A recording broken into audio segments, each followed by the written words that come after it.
అందరికీ శుభోదయం మిత్రమా. మనం ఇక్కడ చూస్తున్నాం జనం సాక్షి తెలంగాణ స్వరాష్ట్ర సమర యోధ పత్రిక జనం సాక్షి పేపర్ చూస్తున్నాం మిత్రమా. కండువ కప్పితే పార్టీ మారినట్ట, పార్టీ ఫిరాయింపులపై నిర్దిష్ట నియమాలు లేవు, ఎమ్మెల్యేల వ్యవహారంపై స్పీకర్దే తుది నిర్ణయం. మిత్రమా, ఒక్కసారి ఇక్కడ చూసినట్లయితే మనం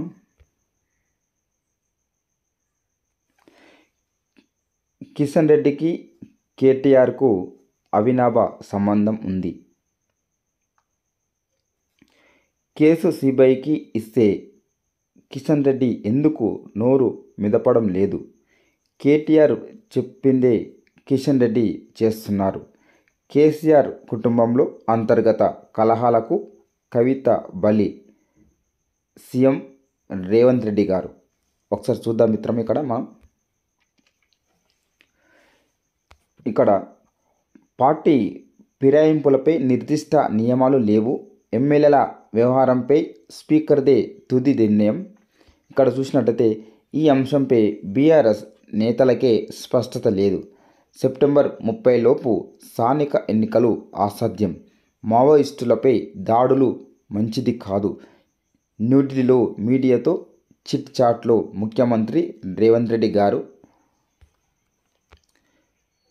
ఇక్కడ మనం చూసినట్లయితే మిత్రమా, స్థానిక సంస్థల ఎన్నికలపై తెలంగాణ ముఖ్యమంత్రి రేవంత్ రెడ్డి కీలక వ్యాఖ్యలు చేశారు. శుక్రవారం ఢిల్లీలో మీడియాతో సీఎం రేవంత్ రెడ్డి గారు చిట్ చాట్ చేశారు. సెప్టెంబర్ 30వ తేదీలోపు స్థానిక ఎన్నికలు జరగడం కష్టమని తెలిపారు. పార్టీ ఫిరాయింపు ఎమ్మెల్యేలపైన స్పందించారు. కండువలు కప్పినంత మాత్రాన పార్టీ మారినట్లు కాదని స్పష్టత ఇచ్చారు. పార్టీ మారిన ఎమ్మెల్యేల అనర్హత అంశంపై స్పీకర్ నిర్ణయం తీసుకుంటారని చెప్పుకొచ్చారు. బీఆర్ఎస్ ఫిర్యాదు చేసిన ఎమ్మెల్యేల జీతాల నుంచి రూ.5,000 ఆ పార్టీకి వెళ్తున్నాయని వారు అన్నారు. నిధుల సైతం బీఆర్ఎస్కే వెళ్తూ ఉన్నాయని తెలిపారు. అసెంబ్లీ వేదికగా మాజీ మంత్రులు హరీష్ రావు, కేటీఆర్ తమకు 37 మంది ఎమ్మెల్యేల బలం ఉందని, సమయం కేటాయించాలని కోరారని సీఎం రేవంత్ రెడ్డి గారు గుర్తించారు. ఈ సందర్భంగా ఆయన బీఆర్ఎస్, బీజేపీ, ఇతర పార్టీలకు సంబంధించిన పలు అంశాలపై కీలక వ్యాఖ్యలు చేశారు. కేసీఆర్ కుటుంబంలో అంతర్గత కలహాలు ఉన్నాయని, కాళేశ్వరం ప్రాజెక్టుపై సిబిఐ దర్యాప్తును కేంద్రం అడ్డుకుంటుందని ఆరోపించారు. కండువలు కప్పినంత మాత్రాన పార్టీ మారినట్లు కాదు, హరీష్ రావే మాకు 37 మంది ఎమ్మెల్యేల మద్దతు ఉందని అసెంబ్లీలో చెప్పారు.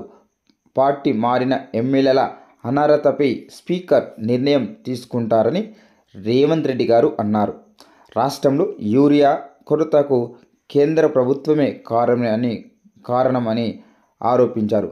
రాష్ట్రానికి 9 లక్షల మెట్రిక్ టన్నుల మిత్రమా, 2వ పేజీకి వెళ్దాం మిత్రం. ఒకసారి దీని గురించి. అందరికీ శుభోదయం.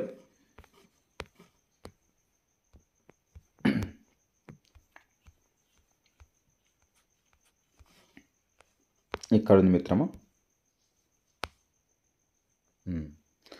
కండువ కప్పితే పార్టీ మారినట్ట, యూరియా అవసరం, ప్రస్తుతం 2 లక్షల మెట్రిక్ టన్నుల కొరత ఉంది. బీజేపీ, టీఆర్ఎస్ ఈ విషయంలో రాజకీయాలు చేస్తున్నాయని విమర్శించారు. నక్సలైట్లు లొంగిపోవడానికి రాష్ట్ర, కేంద్ర ప్రభుత్వాలు పాలసీలు తీసుకొచ్చాయని చెప్పారు. టెర్రరిస్టులతో చర్చలు జరపడానికి కేంద్రం సిద్ధంగా ఉన్నప్పుడు నక్సలైట్లతో చర్చలు చెప్పడానికి ఇబ్బంది ఏమిటని ప్రశ్నించారు. లోకేష్ నాకు తమ్ముడు లాంటివాడు అని కేటీఆర్ చెప్పాడు. మరి తమ్ముడు లోకేష్ తండ్రిని జైల్లో పెట్టినప్పుడు కేటీఆర్ ఎక్కడ ఉన్నాడని రేవంత్ రెడ్డి గారు ఎద్దేవా చేశారు. హైదరాబాదు నగరం శరవేగంగా అభివృద్ధి చెందుతుందని రేవంత్ రెడ్డి తెలిపారు. 2047 నాటికి తెలంగాణ ప్రాధాన్యత రంగాలను వివరించారు. రాష్ట్ర సుస్థిర అభివృద్ధికి ప్రైవేటు రంగ మద్దతు గురించి తెలిపారు. అభివృద్ధి కోసం తెలంగాణ రైజింగ్ 2047 రూపొందించినట్లుగా చెప్పారు. హైదరాబాదు 1 కోటి మందికి పైగా ప్రజలు నివసిస్తున్నారని, నగరంలో ఆర్ఆర్ఆర్ కూడా నిర్మిస్తున్నాం. ప్రస్తుతం 70 కిలోమీటర్లు ఉన్న మెట్రోను 150 కిలోమీటర్లకు విస్తరిస్తూ ఉన్నాం. అదేవిధంగా మెట్రోలో ప్రస్తుతం రోజుకు 5 లక్షల మంది ప్రయాణిస్తూ ఉన్నారు. వచ్చే 5 ఏళ్లలో ఆ సంఖ్య 15 లక్షలకు పెంచాలనేది మా లక్ష్యం. గుజరాత్లోని సబర్మతి తీరంలా మూసీ తీరాన్ని అభివృద్ధి చేస్తాం. దీనికోసం మూసీ రివర్ ఫ్రంట్ కార్పొరేషన్ ఏర్పాటు చేశాం. కాలుష్య కారక పరిశ్రమలను హైదరాబాదు వెలుపలకు తరలిస్తున్నాం. ఎలక్ట్రానిక్ వాహనాలను ప్రోత్సహిస్తున్నాం అన్నారు. ప్రణాళికాబద్ధమైన అభివృద్ధికి ఫ్యూచర్ సిటీని నిర్మిస్తున్నాం. విమానాశ్రయం నుంచి ఫ్యూచర్ సిటీకి కనెక్టివిటీ ఏర్పాటు చేస్తాం. హైదరాబాదు బెంగళూరు మధ్య బుల్లెట్ రైలు ఇవ్వాలని కేంద్రాన్ని కోరాం. తెలంగాణ గ్రామీణ ప్రాంతాలలో వ్యవసాయ ఉత్పత్తులను ప్రోత్సహిస్తాం.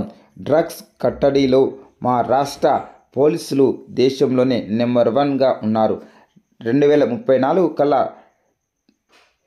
$1 ట్రిలియన్, 2047 కల్లా $3 ట్రిలియన్ ఎకానమీగా మారాలన్నదే మా లక్ష్యం. దేశ జీడీపీలో 10% తెలంగాణ నుంచి రావాలన్నదే మా ధ్యేయం అని రేవంత్ రెడ్డి గారు తెలిపారు. ఇదిలా ఉంటే ముఖ్యమంత్రి రేవంత్ రెడ్డితో New Jersey governor Philip D Murphy ఢిల్లీలో శుక్రవారం భేటీ అయ్యారు. విద్య, గ్రీన్ ఎనర్జీ, ఎంటర్టైన్మెంట్, మౌలిక వసతులు, మూసీ రివర్ ఫ్రంట్ తదితర అంశాలపై ముఖ్యమంత్రి న్యూ జెర్సీ గవర్నర్ చర్చించారు.